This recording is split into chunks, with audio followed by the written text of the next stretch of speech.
Hey, what's going on, folks? It's Mike here, and welcome to the next lesson in the C++ series. In this lesson, we're going to be talking about operator overloading.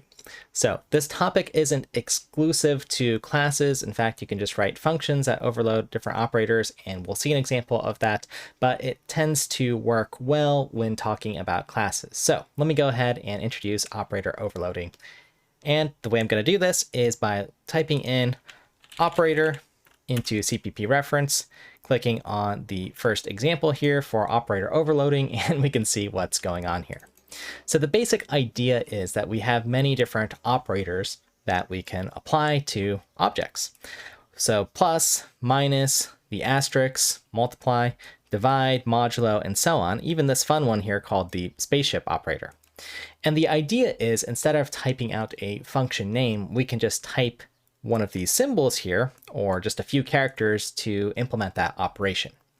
Now, in general, I would recommend not using operator overloading, but today I at least want to show you a good example of where it's handy or where you might see it in libraries that you might see. And something else that might be interesting is to also remind you that things like new, where you're doing memory allocation, or delete, is also an operator that you can override, and I'd like to show you an example of that as well. So with that said, let's go ahead and dive in. Now, the first thing, just to give you a little bit of intuition on operators, is just to, again, think of them as functions, because that's what they are. So if I just create some variable like this, x equals 0, and I do x equals x plus 1, well, we really want to think about this plus 1 as some operation that we are doing to x here. So sometimes I just wrap these things in parentheses because, again, the operators are just functions. Okay, so that's how we're going to actually see them in our classes. So let me go ahead and get rid of this, and let's go ahead and create a data type here. And I'm going to create one called vector 3f, and this is just going to be a vector 3 data type, which is often used in games, storing floats. And just to make everything easy, I'm going to make everything public for now, and we're just going to have 3 floats, x, y, and z for our vector. Okay, so let me go ahead and move this down a little bit, and let's go ahead and write some operators. But first, I should also write a constructor just for completeness. So let's just go ahead and initialize these. X equals 0.0f, y equals 0.0f, and z equals 0.0f here. Okay, so that's the start of our class, and I wanted to explicitly initialize these. Now, if you've been following our series and have learned about things like the rule of 3 and so on, since I wrote a custom constructor, maybe I actually do want to write the destructor and maybe the copy constructor as well. But in this case, I'm just going to leave it as is, and this is a simple example. In fact, I might want to do other things like split this into its own header file and so on, but again, let's just learn about operator overloading here.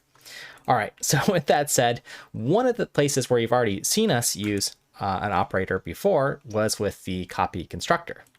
I do want to make clear that we're not using one of these operations here. In fact, that would be the equal sign, which I'll highlight right above me here. So this, in fact, is something different. So even though the equal sign was involved when we were making a copy, for example, if I were to create vector 3f here, my vector, and then create another vector 3f here, my vector 2 equals my vector. Just make sure that we're clear this is using the copy constructor, and just because we are overloading this equal sign, it has nothing to do with it. Okay, so with that in mind. Okay, so let's go ahead and write something that might be useful here. So whether you've done anything with a vector 3f data type or not doesn't matter in this lesson, but let's go ahead and just start with an example of overloading the operator plus here. Okay, so what do I need here for a plus? Well, again, we can lean on the documentation here to help us. So if we scroll down here a little bit, in fact, if I go ahead and search operator plus, I am likely to find one of the examples here. So here's what it looks like here. If I'm going to do, or this is actually operator plus plus, let me just find operator. And let me go ahead and find this by just, well, thinking about what is this actual operator here. Well, whenever I'm using plus, this is what we say is a binary operator, meaning that we need a left-hand side and a right-hand side, or two operations. So again, I'm going to go use CPP reference here, show you how I'm learning this. and search for binary operator, and let's go ahead and see what we find here. And this looks like a reasonable search, arithmetic operators. So let's just go ahead and give this a moment. And we see that, well, if I want to do something like adding two things together, A plus B, this is the actual overload here. The type, the operator plus, and then the thing on the right-hand side that we're not modifying, and this const here. Okay, so let's go ahead and implement this, and I'll keep the definition here just so we can keep an eye on it. And because this is part of the actual vector class, I don't need to specify the namespace here. So I can just go ahead and do operator plus. The thing on the right side, or what I'm adding here, B here, does not change. So I'm just going to call this right-hand side. And again, the actual type is a vector 3f. That's the thing that we are adding to it, and it doesn't change here. Okay, so that would be how we do the plus. All right, so let's go ahead and take care of this operation here. And well, what exactly is the result here of our operation? Well, it must be some other vector 3f here. Okay, so let's just go ahead and write vector 3f here, and that's the result. Now, there's a couple different ways that we can do this structurally, and I'm going to start us off with the simplest thing here. So let's just create another vector 3f here. This will be the result, and the result will be, well, equal to, or rather the x of each of these will be the current x plus the right-hand side x, and so on. So I'm going to just go ahead and copy this a couple times, and make sure we add the y components, the z components together here, and then we'll just return the result here. All right. And that will be our operator plus. So let's go ahead and test this out and see how it works here in our actual code. So I'll create one vector here. Let's create a second vector. And let's go ahead and change some of these values just to make it a little bit more interesting in our demo here. Set the x equal to 1, dot f, the y's, also to say 2 and 3. And let's go ahead and do the same thing for my vector 2. And maybe reverse the order of each of these. Again, just so we can see the result here. My vector 2. Okay, and let's go ahead and do our addition. And let's get everything on the code on the screen so we can see it. And I'll go ahead and do vector 3f. Result equals my vector plus my vector 2. And we'll need some way to print out the result x, result y, and the result z.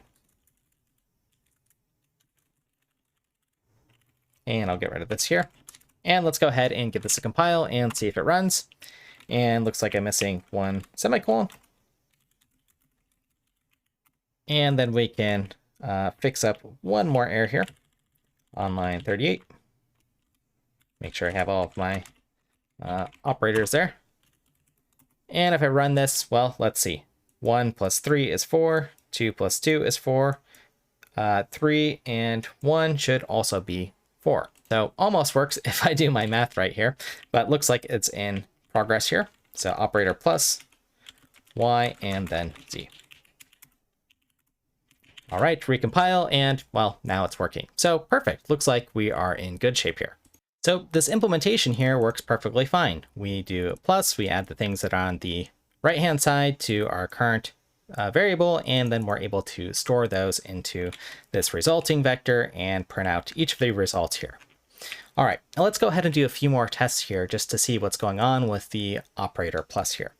Now, what if I didn't want to create a resulting vector here? What if I wanted to instead just do, instead of having all of this result stuff here, just do my vector equals my vector plus my vector 2 here. So I'm going to go ahead and get rid of the result here. Let's go ahead and rename result my vector and just do the little substitution here. And let's go ahead and see what happens if I rerun this code. and I run it, and well, works just the same because it's doing the same thing of taking the right-hand side, the left-hand side, and storing the result here into my vector. So overall, I think this is pretty reasonable. Now, there was one thing missing in the actual definition that we should be aware of our operator overloaded function, and that was const here, which we haven't really explicitly talked about yet in this series, but I just want to go ahead and put it here. And basically that says, well, if we mark this as const, x, y, and z is not being modified here. So that's what we can do here, and we can see it compiles and runs just as normal. And if I go ahead and show you where that was in the documentation, we can go ahead and see that this is again marked as const. Now, some stylistic things that folks might do with operator overloading is sometimes folks will actually write a helper function, and you're welcome to do that. That will just take care of the add rather than doing all of these different operations here. That way, if you need to change how something is handled, you can just change it in some helper function. And again, that usually might be something useful if you have a more complex object. But again, if you have a more complex object than some mathematical type, like a vector, then, well, you might want to think twice about even doing operator overloading. All right, so with that said, let's go ahead and look at a few operator overloads just so you know how to do them syntactically or where to look for them. And then again, you can be the judge of if it's a good idea to do in the first place or not. So I'm going to go ahead and go back to our operator overloads, and let's go ahead and look at some that are interesting. Now, I think the ++ one was pretty interesting. So how I'm just going to search for it is just operator ++. Let's go ahead and look at one of the examples here, and let's look at the prefix increment. And let's go ahead and just implement that one. And it looks like we have the data type that we are returning. And I'll talk a little bit about what this means here. Operator ++, because that's what we are implementing. And well, there's no arguments here. We're just calling ++ on it. Okay, and then we return this object here.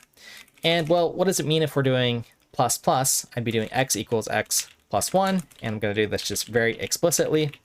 Y equals y plus 1, z equals z plus 1, and so on. Okay, so these are our ++ operations. Let's go ahead and see what happens. So if I add these two vectors together and then I call my vector ++, and I go ahead and save, and oops, looks like there's no operator ++ that's been declared because, well, I called the postfix. So let me make sure that I call the actual prefix one. Again, you folks probably noticed that as I made that mistake. So ++ vector. And now I can compile it, and let me go ahead and give it a run. And now we can see our result is now 555. And just to make this clear, let's go ahead and call this a few more times, recompile, rerun, and now we can see 888. So we can see how that operator works. All right, so that one's pretty cool. Now let's go ahead and look at a few of the other operators that might be interesting or handy for folks to take a look at. And one that I think is particularly common or that you'll often see in other people's libraries, or you might want to consider implementing that can be a helper for folks, is the actual the arrow operators here, or in other words, the stream operators for output. So for example, instead of having to write this mess of code here where I am manually accessing each of the members here, we could just do cout my vector. So let's go ahead and see if we can do that. So basically what I'm going to do is, let me just make this code look a little bit nicer here. And let's just indent everything. So basically I'm just going to get rid of what we have at line 50 and implement that as one of the stream operators. So let's take a look. And well, to be honest, this is one that I never really remember. So let's walk through with me as I sort of discover how to relearn, as I often do, the stream operator. So I'm just going to go ahead and search for operator with the wickets here till I find an example here.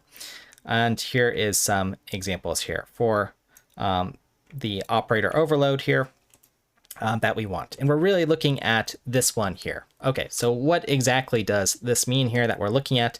Well, what you're first going to notice is that our return type is for some sort of output stream here. And this is actually going to be something that's outside of our class here. So it's just going to be a freestanding function that's able to be called and print out basically our object. Okay, so let's go ahead and take a look at that. So I can define it under our class here. And I'm going to do standard OStream. and we're returning the reference to that stream, the actual operator, the standard OStream, OS, and then the actual object here, which are type T here. Well, that is a vector 3f ampersand, and well, we can just call it, our vector. Or in this case, if you want to be uniform and follow the actual documentation, you can just use obj for object here. Okay, so what are we returning? Well, the actual stream here.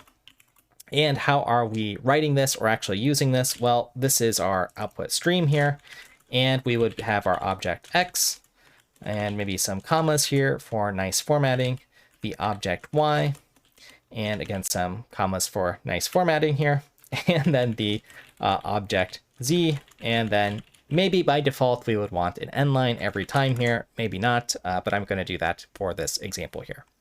Okay, so let me go ahead and make this just a little bit bigger so you can see what's going on. And let's go ahead and compile this and see if it works. This time with me getting rid of this nasty thing here and just saying, okay, for our standard output, let's just output my vector here. And let's see if that does the trick here. So it does compile, and when I run it, it does run. Now I am going to go back on my decision here and add the Inline here, since that's easy enough to do. And I'll actually get rid of it here because, well, I don't like to force things on users if I can avoid it. But again, that would be a design decision that you'd want to think about. Okay, so there we are. And now we can print things out.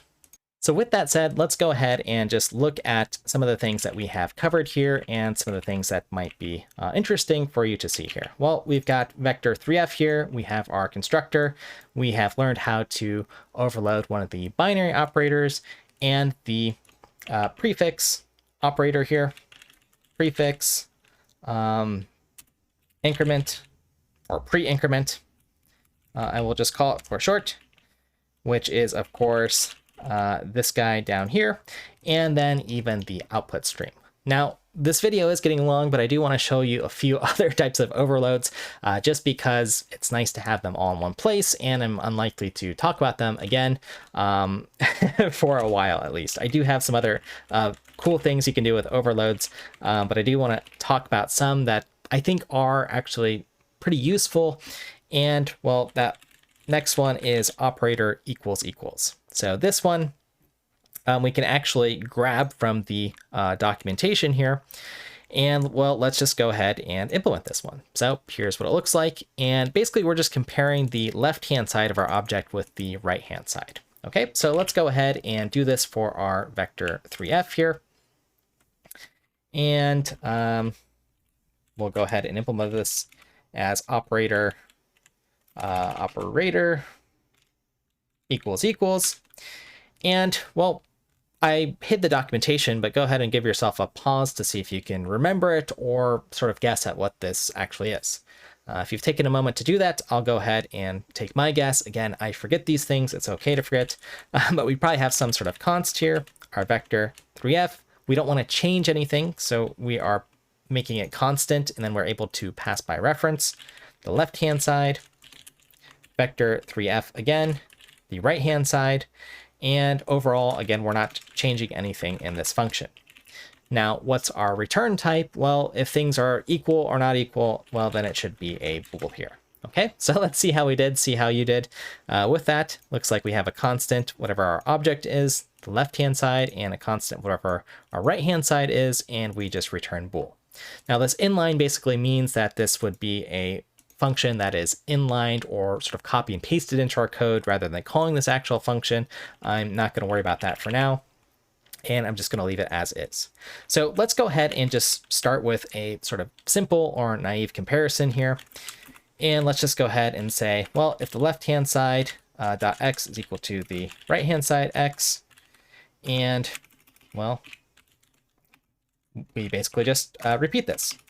The left-hand side y is equal to the right-hand side y, and the left-hand side z is equal to the right-hand side z, then we would return true, otherwise return false.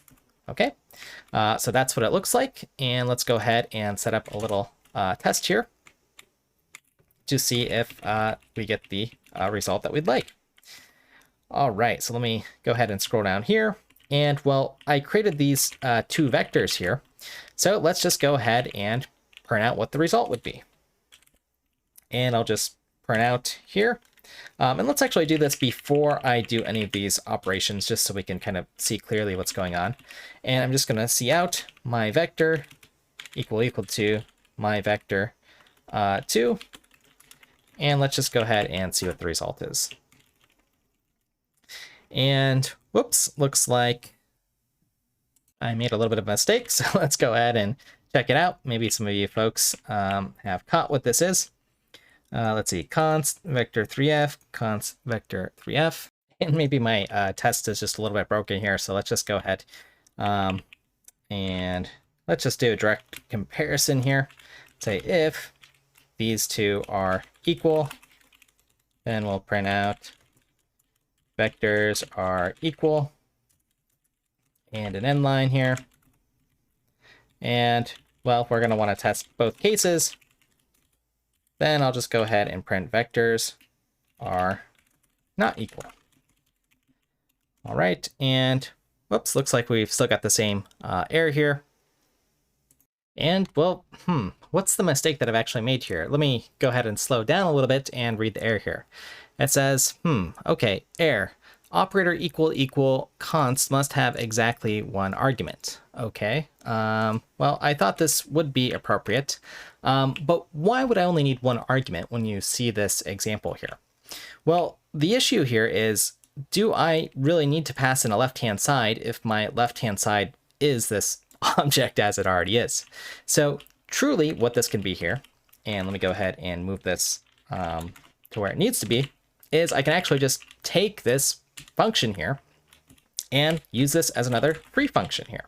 So it's just doing the comparison here between two objects that are vector 3f and vector 3f on both the left and the right hand sides. So now if I compile this, the error I'm going to get is const because, well, it can't really do anything with this const when it's outside of a class. Again, we haven't really discussed that in this series, so I'm just going to get rid of it because we have no member functions there. And now if I run it, we are golden here, okay? And now if I run it, we can see, the vectors are not equal here. Okay, well, let's go ahead and do a check here. 1 and 3 are different, so of course they're not equal. Okay, now let me go ahead and let's just make these all equal for a moment. And let's go ahead and do another test here. And now the vectors are equal. Okay, so a few things that we've learned here, and we're actually still not done with this example because I want to talk just a little bit more about comparisons because, again, they're somewhat important here. So let me just recompile this one more time. So the first thing to note again is, well, what if we wanted this operator equal to be part of our class here? Well, let's just go ahead and rewind and put this back into our class. But again, following our formula, because we already have all of our member variables, let's go ahead and get rid of all of this stuff here and just use X, Y, and Z like this. Let's see if that compiles here. Well, that does compile this time. Now we can actually overload this operators equals. Now, one of your questions might be then is, well, what is actually being called here? Is it the free function or is it the function that's part of the class? So let's actually see here. So standard cout, part of the class. And let's do this here. Or let's just say if it is the free function. Okay, so I'll recompile and whoops, let me rerun it here. And it is, well, defaulting to part of the class that is being called here. Okay, now if I get rid of the one that is part of the class and we run this again and recompile it, you can see that the free function then gets called. So the question is, which is the right one to actually write here? Well, I think that sort of depends on what you're doing with a class and if there are inherited classes or derived classes, which we haven't talked about. So in general, if you're not sure, I say free your functions and just write it outside. freely like this. And that's generally pretty safe to do, but again, there could be reasons that we want the right comparison function to be called. So I generally like this strategy here because it's being very explicit about taking a vector 3f and comparing it to a vector 3f. So I like to free my functions when possible. Okay, so that's one part of this idea of, well, if you really wanted to put a part of a class, you could do that. Now, the other part here, and maybe for folks who have a little bit of a systems experience, are saying, Mike, you're comparing floats here using equals equals. And that, in fact, can be a little bit dangerous because, well, let's see if I can cook up something to show how floats work. And I'm just going to kind of pick at random here some precision. Let's pick some numbers that are repeating, something like this, and maybe something like this. And let's just copy these all down here. And basically what I'm going to show you is that floating point numbers can't always directly be compared. Okay, so let's go ahead and try to cook up an example. And well, okay, this time they do happen to be equal here. Let me find perhaps some example that would work here. Let me actually just go back on this to something simple. What if we made these all maybe something like this? Okay, so they were pretty close to 1, but let's see if the computer rounds up or maybe does something funky here. So these definitely shouldn't be equal here, but let's go ahead and give it a try. Now in this case, it does say the vectors are equal, but clearly in this case, we can say, well, they are not equal. Okay, so this is why we have to be a little bit careful with our comparison operations, why we might not like the default operations that are, you know, maybe in a library, and why we might have to check some of these things here. So typically what you do in this case, for folks who haven't seen it, is probably subtract these two values, take the absolute value, and then check that that's less than some sort of threshold here, okay? Just to see if they're equal. So I'll leave that for folks to just think about it. I think it's just an interesting exercise, especially when working with floats. That's why I particularly picked this example here to be working with a vector of 3 floats because, well, floating point numbers have problems when doing comparisons. All right, so let me do a quick recap, talk about a few other interesting operator overloadings, and then we'll wrap things up. So what did we look at in this lesson? We created a new data type, we built the constructor for it, and then we implemented a binary arithmetic operation, operator plus, and gained some intuition as to the form of what these operations look like, thinking about what type might be returned. This is a simple example where I can just return some object here. We looked at pre-increment, which is sort of a simple operation that we can overload. And we looked at stream overloads and comparison here. And we gave ourselves a few different examples in our code that we could actually look at. Now, there is more to operator overloading. You know, I have a few of them listed here, but we haven't yet talked about new and delete, which I think I'm going to save for a separate video, these particular operators, because sometimes they're nice to actually overload because then you can track how many times you have allocated an object or what sizes of an object collection do you typically allocate. So those are ones that I think I'm going to save for an advanced lesson later on in the series, but that just gives you an idea of why you might overload new or the new array here. Some other ones that might be interesting for folks to also look at are doing the brackets operator, for example, if you want to access your object using array subscript notation, or even the operator with parentheses. So let me go ahead and show an example here. I think this one's interesting to look at for the function call operator, where essentially you can create some object here. Well, we have some primitive here. And well, if you have this type here, f, which is the type of this linear here, and you call operator with some argument, so that's this data type here, called with an argument here, 0, it'll return the result here into this object here. So this is one that's worth looking at. It might enable you to do some interesting things in the C++ language. The last one that I do want to show folks or to think about is the comparison operators. And these can be useful, for example, if you want to compare or sort your objects in some way. Usually you would have to implement the operator less than, because most of the standard sorting or the standard sort function uses this to compare objects so that it can order them. All right, folks, so I think that's a pretty packed lesson on operator overloading. Hopefully you gain some intuition just as how things are structured. I often see folks struggle with the syntax, so I hope that'll give you some ideas. And hopefully you've seen that there are interesting things that you can overload. Now, the question is, though, do you actually want to overload for whatever object that you're implementing things like plus, minus, or will that cause more confusion to a user? Generally speaking, if you have something like a math type, like vector 3f, which I showed today, that is commonly done, that it is relatively intuitive. But for the most part, you can always just write out as a function, plus, minus, multiply, etc., and be good to go. But either way, now you know how to do it, so the choice is yours. If you found this video useful, feel free to subscribe so you can see the next lesson in our series on classes in C++ and many, many more. All right, thanks for your time, folks.